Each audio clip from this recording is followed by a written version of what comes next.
सोचिए, अगर रहमान डकैत उस दिन मरा नहीं होता तो क्या होता? क्या हमजा का मिशन सफल हो जाता? क्या लियारी की राजनीतिक बदल जाती? और सबसे बड़ा सवाल, क्या दाऊद इब्राहिम और रहमान के बीच सीधी टक्कर होती? इसी सवाल का जवाब जानेंगे, लेकिन उससे पहले एक सवाल समझाना जरूरी है। यह वीडियो एक काल्पनिक कहानी है। मतलब सोच रहे हैं कि रहमान जिंदा होता तो आगे क्या हो सकता था? तो चलिए कहानी शुरू करते हैं। रहमान डकैत का नाम लियारी से बहुत बड़ा था। उसका अपना नेटवर्क था, कि अपने लोग थे, और सबसे बड़ी चीज, उसके लोग उस पर भरोसा करते थे। लियारी की कई गलतियां में उसकी बात ही आखिरी बात मानी जाती थी। पुलिस भी उसके इलाके में जाने से पहले सोचती थी। रहमान के पास सिर्फ हथियार नहीं, उसके पास जानकारी थी। हर तरफ से उसके आदमी मौजूद थे। किसके साथ है, कौन किसके खिलाफ है, सबका पता रहता था। यही उसकी सबसे बड़ी ताकत थी। लेकिन फिर रहमान ने एक बड़ा फैसला किया। उसने राजनीतिक में अन्य का फैसला किया, और यही कहानी बदल गई। अब तक वह पर्दे के पीछे से अपनी ताकत चलाता था, लेकिन अब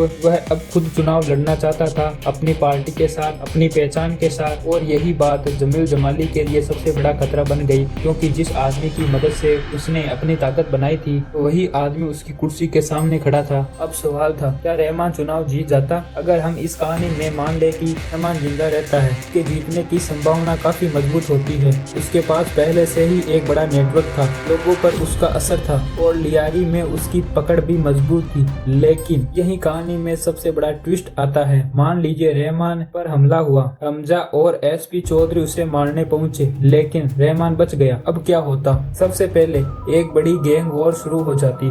रहमान चुप नहीं बैठता, लेकिन शायद वह तुरंत बदला भी नहीं लेता। क्यों? क्योंकि उसके सामने चुनाव था, और अगर वह चुनाव जीत जाता तो उसके पास सिर्फ बंदूक नहीं होती, उसके पास सत्ता भी होती, और सिस्टम भी होता, और राजनीतिक ताकत भी होती। यानी खेल पूरी तरह बदल जाता। अब सोचिए, रहमान चुनाव जीत जाता तो सबसे पहले क्या करता? शायद अपने दुश्मनों को सीधे खत्म करने की जगह उनकी ताकत कम करता। हमजा उसके निशान पर होता। एसपी चौधरी भी मुश्किल में आ सकता था, और जामिल जमाली उसे शायद सीधा खत्म करने के बजाय राजनीतिक के बाहर किया जाता, क्योंकि रहमान के पास अब एक नई ताकत थी, कुर्सी के साथ पूरा सिस्टम। लेकिन कहानी यहीं खत्म नहीं होती। अब आता है सबसे बड़ा नाम, दाऊद इब्राहिम। रहमान और दाऊद के बीच दुश्मनी की बातें लंबे समय कहीं बातें रही थी। रहमान और दाऊद के बीच दुश्मनी की बातें लंबे समय से कही जाती रहती थी। अब सोचिए, अगर रहमान जिंदा रहता और पाकिस्तान की राजनीतिक में भी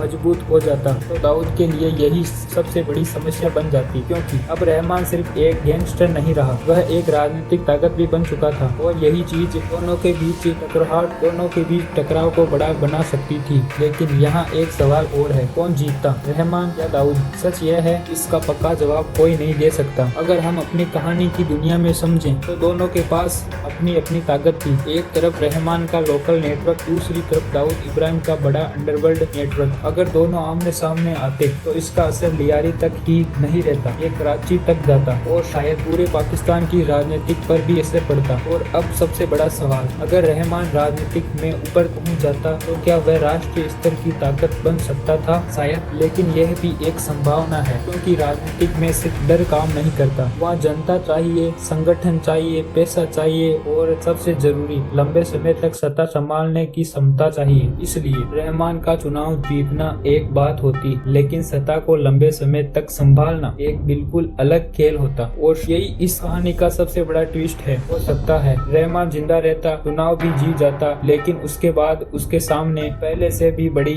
लड़ाई खड़ी हो जाती, क्योंकि जब कोई इंसान ताकत के ऊपर पहुंचता है तो उसके दुश्मन भी बढ़ जाते हैं, और रहमान के दुश्मन पहले से ही बहुत थे। तो अब सवाल आपके लिए है, अगर रहमान डकैत सच में जिंदा रहता तो आपके हिसाब से क्या होता? क्या वह लियारी की राजनीति बदल देता? क्या दाऊद के साथ सीधी टक्कर होती, या कोई तीसरा खिलाड़ी दोनों को मार देता? अपनी थ्योरी कमेंट में जरूर बताएं। अगर आपको ऐसी ही कहानियां पसंद है तो चैनल को सब्सक्राइब कर लें, क्योंकि अगली कहानी शायद इससे ज्यादा दिलचस्प होने वाली है। तो मिलते हैं किसी नेक्स्ट वीडियो में। जय हिंद, जय भारत।